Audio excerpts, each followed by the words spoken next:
안녕하세요. 오늘은 다항식 환에 대해서 알아보도록 하겠습니다. Ring of Polynomials. R이, 그러니까 링이 하나 주어져 있다라고 하면 이 링을 가지고 프로덕트를 한 이 친구도 링이 되겠죠. 그래서 자연스러운 링 스트럭처를 만들어낼 수가 있습니다. 자, 다시 한번 이 링이라고 하는 게 하나 있다라고 합시다. Let R이 링이라고 하죠.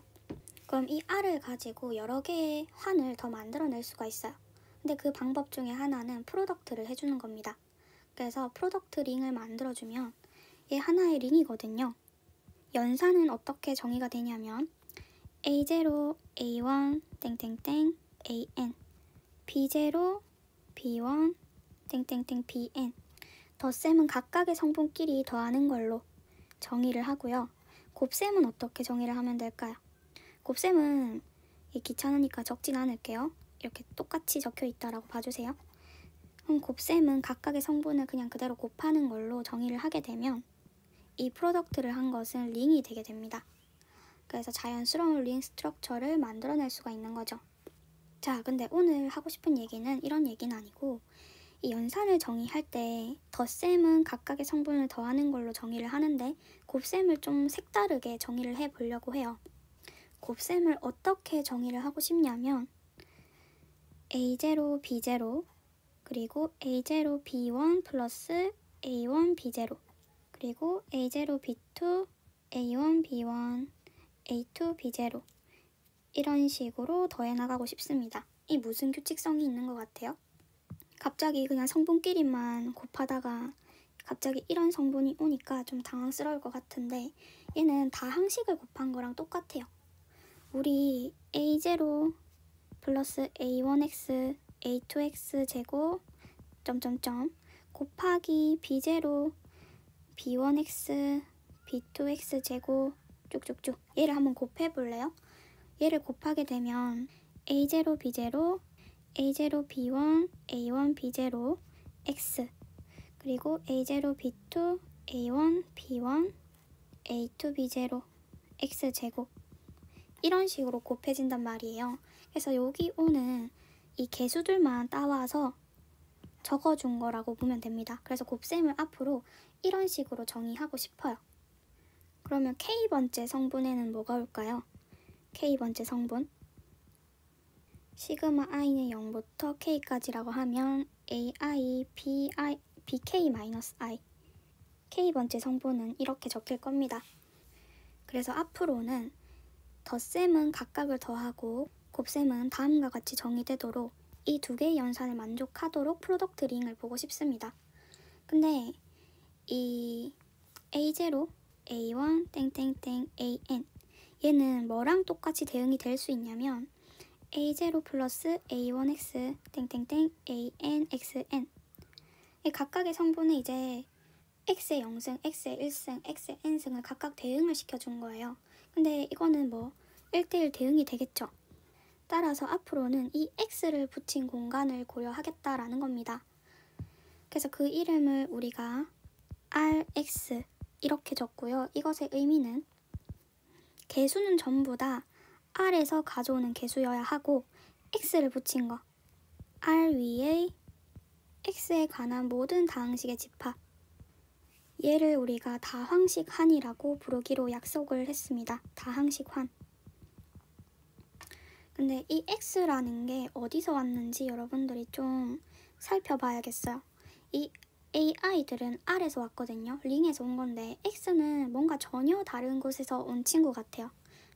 근데 전혀 다른 곳에서 온 친구를 R의 원소랑 곱해서 이렇게 적는 거. 그럼 이 친구 자체는 어디에 있다는 거지? 얘는 R의 원소고 얘는 X인데 곱하면 어디로 간다는 거지? 그런 건 이제 여러분들이 공부를 하면서 알아나가야 될 것 같고요. 이 X에 대해서 좀 몇 가지 설명을 드리겠습니다. 우리가 지금 뭘 했냐면 링 프로덕트를 해서 이 링 프로덕트의 원소가 이 친구와 1대1 대응이 된다는 걸 알기 때문에 앞으로는 이 X를 붙인 공간에서 생각하자라는 게 지금까지 설명한 내용이고 이런 다항식들 X에 관한 모든 다항식들을 다 붙인 걸 우리가 다항식 환이라고 부르기로 했습니다. 이때 이건 약속인데요. x의 차수는, 그러니까 요 n의 자리, 여기는 음수가 오는 것은 애초부터 고려하지 않겠습니다. 약속이에요. 애초부터 음수가 되는 건 고려하지 않고요. 또 이 x는 변수라고 부르지 않고 미지수라고 불러야 됩니다. 왜냐하면 변수라는 건 방정식을 풀려고 하는 건데 우리는 방정식을 푸는 데는 관심이 없거든요. 때문에 이 변수라고 부르지 않고 미지수라고 불러야 된다. 그리고 이 프로덕트 링에서 하나의 원소를 뽑아요. fx라고 하는 다항식을 뽑겠습니다. 그리고 a0, a1x, 땡땡땡, anxn 이렇게 생겼다라고 하면 보통 폴리노미얼 링에서 다음과 같이 유한 전개의 표현을 썼을 때 최고차항은 0이 아니라고 가정합니다. 0이 아니다. 이 ai들, 얘를 개수라고 코피션트라고 부르는데 이 개수, 최고차항의 개수는 0이 아닌 걸 항상 가정하고 있어요.